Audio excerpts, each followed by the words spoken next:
사무엘하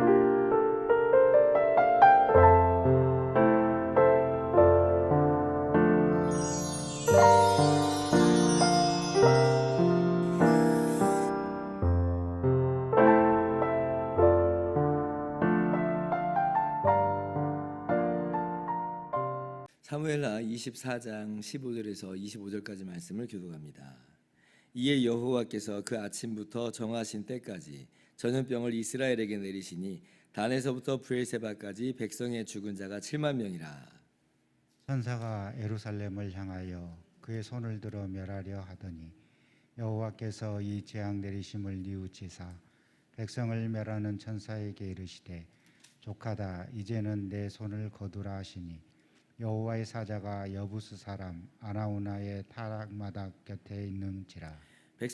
다윗이 백성을 치는 천사를 보고 곧 여호와께 아뢰어 이르되 나는 범죄하였고 악을 행하였거니와 이 약무리는 무엇을 행하였나이까. 청하건대 주의 손으로 나와 내 아버지의 집을 치소서 하니라. 이날에 갓이 다윗에게 이르러 그에게 아뢰되 올라가서 여부스 사람 아나우나의 타작마당에서 여호와를 위하여 제단을 쌓으소서 하매 다윗이 여호와께서 명령하신 바 갓의 말대로 올라가니라. 아라우나가 바라보다가 왕과 그의 부하들이 자기를 향하여 건너옴을 보고 나가서 왕 앞에서 얼굴을 땅에 대고 절하며 이르되 어찌하여 내 주 왕께서 종에게 임하시나이까 하니 다윗이 이르되 내게서 타작 마당을 사서 여호와께 제단을 쌓아 백성에게 내리는 재앙을 그치게 하려 함이라 하는지라. 아라우나가 다윗에게 아뢰되 원하건대 내 주 왕은 좋게 여기시는 대로 취하여 드리소서. 번제에 대하여는 소가 있고 뗄나무에 대하여는 마당질하는 도구와 소의 멍에가 있나이다. 왕이여 아라우나가 이것을 다 왕께 드리나이다 하고 또 왕께 아뢰되 왕의 하나님 여호와께서 왕을 기쁘게 받으시기를 원하나이다. 왕이 아라우나에게 이르되 그렇게 아니하다. 내가 값을 주고 내게서 사리라. 값 없이는 내 하나님 여호와께 번제를 드리지 아니하리라 하고 다윗이 은 50세겔로 타작마당과 소를 사고 같이요. 그곳에서 여호와를 위하여 제단을 쌓고 번제와 화목제를 드렸더니 이에 여호와께서 그 땅을 위한 기도를 들으심에 이스라엘에게 내리는 재앙이 그쳤더라. 아멘. 할렐루야. 하나님의 크신 은혜와 평강이 오늘도 변함없이 여러분 가운데 가득 넘치기를 주님의 이름으로 축원합니다. 언젠가 한 성도님이 존 뉴턴 목사님한테 물어봤대요. 목사님, 만일에 하나님께서 당신에게 단 하나의 선택을 할 수 있는 권한을 주신다면 무엇을 선택하겠습니까? 라는 질문이에요. 그러니까 이제 뉴턴 목사님이 대답하기를 뭐라고 했을까요? 하나님께서 나를 위해 선택해 주시기를 선택하겠습니다. 이렇게 대답을 했다는 이야기가 있습니다. 나는 하나님께 선택권을 드리는 선택을 하겠다. 그게 최고의 선택이라고 하는 거예요. 왜일까요? 하나님께서는 모든 것을 다 아시니 뭐가 가장 좋은 것인지를 하나님은 아신다는 것이고, 또 그리고 모든 것을 아시는 그 하나님께서 우리에게, 나에게 가장 좋은 것, 가장 좋으신 하나님이요 또 선하신 하나님이시니 가장 좋은 것을 주실 것을 우리가 믿는다는 거예요. 그러니까 그 선택권을 기꺼이 맡길 수 있다. 신앙의 고백입니다. 하나님은 결코 우리가 하나님께 선택권 드린다고 해서 엉뚱한 것 집어다가 주시지 않는다라고 하는 거예요.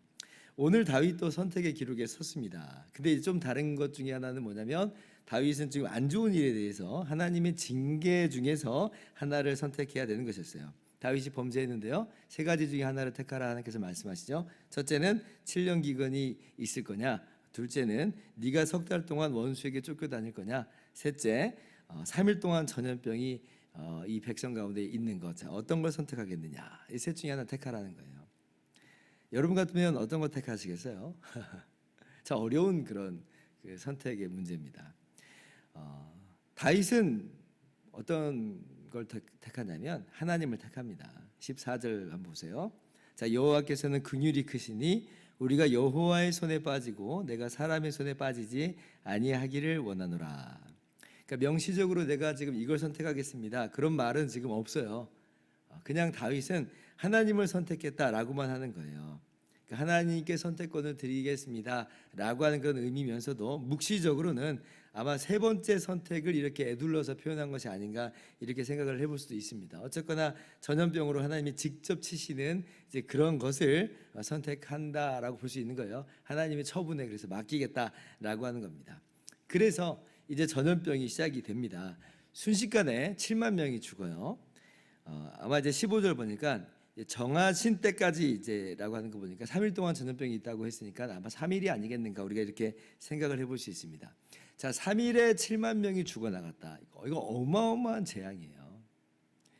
자, 그러면 한번 생각을 해보세요. 산술적으로 제가 계산을 해봤습니다. 다윗이 지금 인구 조사를 해가지고 130만 명의 그 인구의 규모를 얻었어요. 그러면 얼마 정도 지나면 그 인구가 다 이제 전멸해 버리게 되는가 할 때, 물론 하나님이 뭐 하루에도 그렇게 하실 수도 있지만 산술적으로 따져 보면 2달이면 그렇게 다윗이 야 이렇게 정말 많은 수가 우리 이스라엘 나라에 이제 있구나라고 하는 것이 2달이면 그냥 끝나는 거예요. 2달이면 그동안 평생 쌓아 올렸던 그 업적과 그 모든 일들이 사실은 아무것도 아니었다. 우리 인간의 어떤 기반이라고 하는 게 우리가 의지한다라고 하는 눈에 보이는 것들이 얼마나 허약한 것인가라고 하는 것을 다시금 확인하게 되는 거죠. 그래서 이러한 전염병의 재앙을 당하면서 다윗이 깨닫고 처절하게 이제 회개를 합니다. 17절 한번 보세요. 나는 범죄하였고 악을 행하였거니와 이 약물이는 무엇을 행하였나이까? 청하건대 주의 손으로 나와 내 아버지의 집을 치소서. 처절한 부르짖음이죠. 그러니까 이제 하나님께서 18절 보니까 아라우나의 타작마당에 제단을 쌓으라 이렇게 말씀하십니다. 그래서 이제 다윗이 가가지고 아라우나에게서 타작마당을 사고 소도 사고 갑주고 다 사요. 그리고 거기에서 번제와 화목제를 드립니다. 그러니까 이제 이스라엘에 내리는 그 재앙이 딱 그치는 거예요. 하나님께서 멈춰 주신 겁니다. 25절 같이 다시 한번 읽어볼까요? 시작. 그곳에서 여호와를 위하여 제단을 쌓고 번제와 화목제를 드렸더니 이에 여호와께서 그 땅을 위한 기도를 들으심에 이스라엘에게 내리는 재앙이 그쳤더라. 아멘. 여러분, 제가 구약 제사들을 생각을 할 때 꼭 이걸 기억하라고 여러 번 당부해서 말씀드린 게 있어요. 뭐냐면 하나님께서 무슨 짐승의 살과 피를 좋아하셔가지고 그래서 짐승이 죽임당하면 그 하나님께서 그 진노를 그 분노를 이렇게 풀어주시는 그런 식으로 제사를 이해하지 말라고 제가 항상 말씀드렸습니다. 히브리서에서 보듯이 이 제사들은요, 하나님이 그런 짐승 제사를 그 피와 그 향기와 그 살코기를 좋아하시는 게 아니라 이 짐승 제사들, 이 구약 제사들이 명백하게 가리키는 바가 있다고 그랬어요. 그게 뭐냐면 예수님의 십자가 희생을 가리키는 것이다라고 히브리서가 이야기하고 있고, 제가 항상 그것을 강조해서 말씀을 드립니다. 따라서 지금 이 장면을 한번 거기에 대입을 한번 해보면 이게 무슨 이야기가 되는 거예요. 범죄하여 멸망할 수밖에 없는 그런 다윗과 이스라엘이 제사라고 하는 희생을 통하여서 용서함을 받는 거예요. 하나님이 이 제사를 통해서 기도를 들으시고 다윗을 용서하시고 이스라엘을 구원해 주신다라고 하는 것입니다. 여러분, 이걸요, 그래서 제사라고 하는 내가 뭐 하나님께 어떤 걸 해드려 가지고 하나님께서 진노를 가라앉게 하는 거다, 이렇게 우리가 오해하면 이건 오늘 말씀을 잘못 적용하는 거예요. 그래서 그렇게 합시다라고 하는 게 아니라 도리어 지금 이건 뭘 말하고 있냐면 예수님의 십자가 희생으로 말미암아 하나님의 거저 주시는 그 은혜로 하나님의 크신 긍휼로 죄 용서함 받은 것을 지금 이야기하고 있는 거예요. 그 그림자예요, 그림자. 자, 그리고 또 하나 의미심장한 내용이 있는데 뭐냐면 사무엘서는 이제 이렇게 해서 재앙이 그쳤다라고만 하고 끝납니다. 자, 그런데 이제 이게 나중에 어떤 사건하고 어떤 일하고 연결되는지가 좀 남겨뒀어요. 사무엘서는 좀 궁금하죠. 뭐가 더 있을 것 같은데 그냥 딱 끝난 거예요. 사실 뭐가 더 있죠. 뭐가 더 있어요. 어떤 일하고 연결돼 있어요. 그게 뭐냐면 역대하 3장 1절을 보면 제가 읽어드릴게요. 솔로몬이 예루살렘 모리아 산에 여호와의 전 건축하기를 시작하니 그곳은 전에 여호와께서 그의 아버지 다윗에게 나타나신 곳이요 여부수 사람 오르난의 타작마당에 다윗이 정한 곳이라. 이 사건하고 딱 연결돼요. 솔로몬이 성전 짓는 일하고 연결되는 거예요. 지금 이 오르난 아라우나의 타작 마당이 모리아산, 그 옛날 아브라함이 이삭을 바치려고 했던 바로 그곳이라는 것이고, 지금 다윗이 제사를 드리는 바로 그곳이라고 하는 거예요. 솔로몬이 바로 여기에다가 성전을 짓습니다. 굉장히 의미심장해요. 이게 무슨 얘기냐면, 여러분, 성전은 하나님의 영광의 임재가 있는 것이고 하나님의 영광의 임재의 상징이에요. 그래서 이 성전도 역시 그림자인데, 예수님께서 뭐라고 말씀하시냐면, 성육신 하시고 이 땅에 오셨을 때, 계셨을 때 이 성전을 헐라 내가 사흘 동안에 일으키리라, 이렇게 말씀하세요.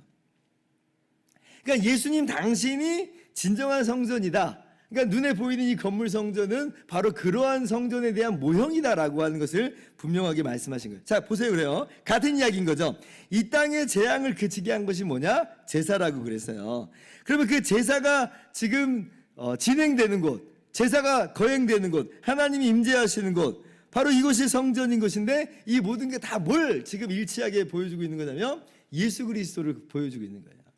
그럼 오늘 이 사건이 명백하게 보여주는 건 뭐냐면, 그래서 우리가 제사를 드리고 우리가 뭔가를 하나님께 해드리고 그래서 하나님의 진노를 가라앉히자, 이런 내용이 아닌 것이었던 거예요. 오늘 말씀은 예수님의 십자가 희생, 예수님께서 당신의 살과 피를 우리에게 거저 나눠주시는 것으로, 그 생명을 우리 가운데 나눠주시는 것으로 우리가 죽어야 되는데, 우리가 재앙 가운데 망해야 되는데, 그러나 주님으로 말미암아 거저 이 재앙이 그치고 용서함 받고 우리가 하나님의 자녀가 된 이 놀라운 은혜를 흙이 보여주는 사건이다라고 하는 것입니다. 그래서 결국 사무엘서가 우리 가운데 결론적으로 보여주는 건 뭐냐면, 진정한 왕은 이 인간 왕이 아니에요. 다윗 같은 어떤 인간 왕이 아닙니다. 그림자에 불과한 거예요. 진정한 왕은 하나님이시고, 하나님이 바로 이스라엘을 참으로 세우시는 분이다. 사람 왕은 망가뜨려요.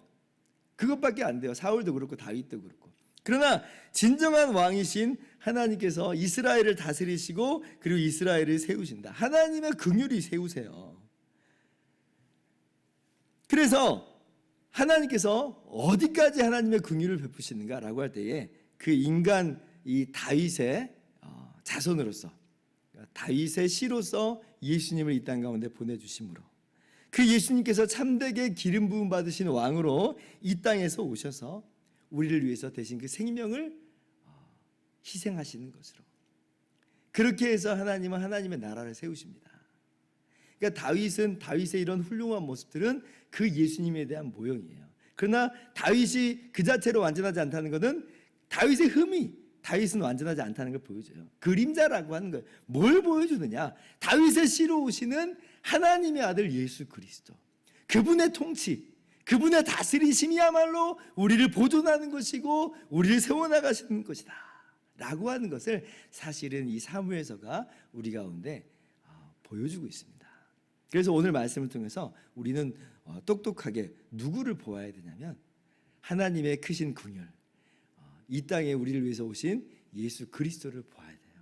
주님의 희생과 그 주님의 십자가 대속으로 말미암아 거저 이 재앙이 그치고 우리가 하나님을 참으로 기뻐하며 예배할 수 있는 그런 존재들이 된 것이 오늘 말씀이 우리 가운데 주시는 귀한 교훈입니다. 사랑하는 성도 여러분, 우리가 하나님의 은혜와 긍휼 속에 보존되고 있습니다. 예수 그리스도의 십자가 안에서 우리는 영원히 보존됩니다. 이게 우리에게 기쁨이에요. 이게 우리 가운데 참 안심이 되는 거예요. 얼마나 감사한지. 우리를 선택하여 주신 하나님의 은혜와 사랑을 깊이 감사하면서, 찬양하면서 그렇게 나아가시는 저와 모두가 되기를 주님의 이름으로 축원합니다. 기도하겠습니다.